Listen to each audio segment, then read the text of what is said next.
Good morning all of you. चलिए हमारा आज का दूसरा सवाल है कंपटीशन एग्जाम के लिए, है ना। कंपटीशन एग्जाम है ना विथ नवोदय क्लास, नवोदय भर्ती और प्रयास भर्ती, ठीक है। और जितने भी जैसे शिक्षक भर्ती के लिए भी हम इसको यूज़ कर सकते हैं। जैसे शिक्षक भर्ती में आपका क्या है, वर्ग 3 और वर्ग 2, है ना। तो ये सूत्र जो है लागू होगा, पटवारी के लिए है, जैसे भी है ना। तो ऐसे क्वेश्चन आ जाते हैं, ठीक है ना।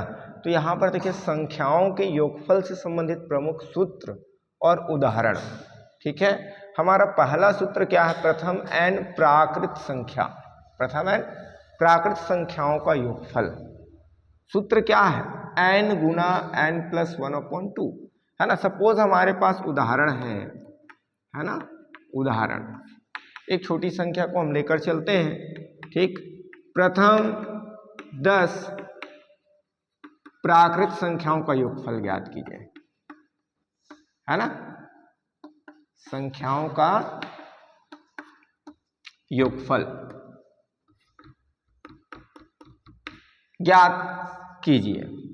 तो यहां पर क्या हो जाएगा बेटा, यहां पर देखिए ये आपका सॉल्यूशन हो जाएगा। प्रथम 10 प्राकृत संख्या मतलब यहां पर n का मान 10 हो जाएगा, ठीक है। प्रथम 10 मतलब क्या हो जाएगा, 1 2 3 4 5 6 7 8 9 10। तो इनको हमको जोड़ना है। योगफल मतलब क्या करना, जोड़ना है। तो हम क्या करेंगे, सामान्य पद्धति हमारा क्या है, इसको हमको क्या करना पड़ेगा, जोड़ना पड़ेगा, ऐसे, है ना। तब हम बता पाएंगे कि योगफल कितना आ रहा है। तो ऐसे जोड़ेंगे तो कितना आ रहा है, देखिए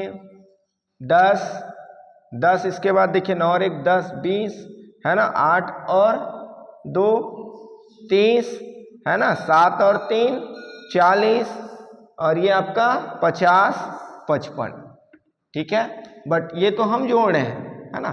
हम इनको क्या करेंगे, देखिए सूत्र की सहायता से, सूत्र विधि से हम, ठीक है, सरलता से ज्ञात करेंगे।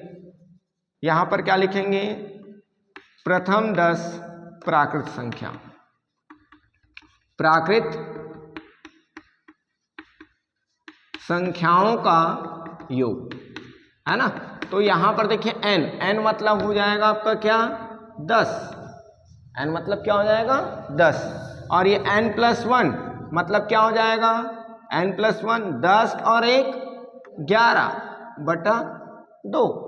तो क्या हो जाएगा, 2 एकम 2 पंचे 10, 11 पंचे कितना आ गया 55। तो कौन सा आसान है, कौन सा आसान है, सूत्र विधि आसान है कि नहीं, ठीक है। बातें आ गया समझ में। ये उदाहरण एक हो गया। दूसरा उदाहरण देख सकते हैं, क्या देख सकते हैं, प्रथम कितना ले लें, 30 प्राकृत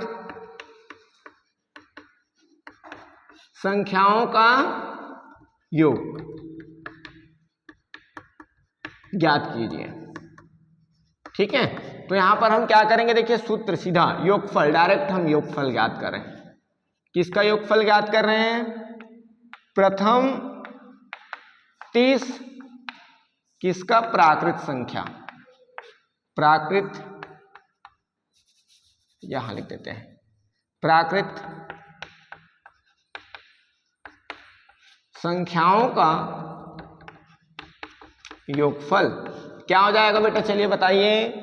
ये 30 तो आएगा ही आएगा, है ना। 30 तो आएगा ही।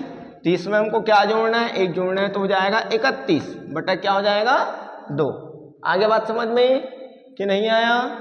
ये आपका देखिए 2 एकम 2, 3 में 2 घटाएंगे 1 बचेगा, कितना हो जाएगा 2 पंचे 10।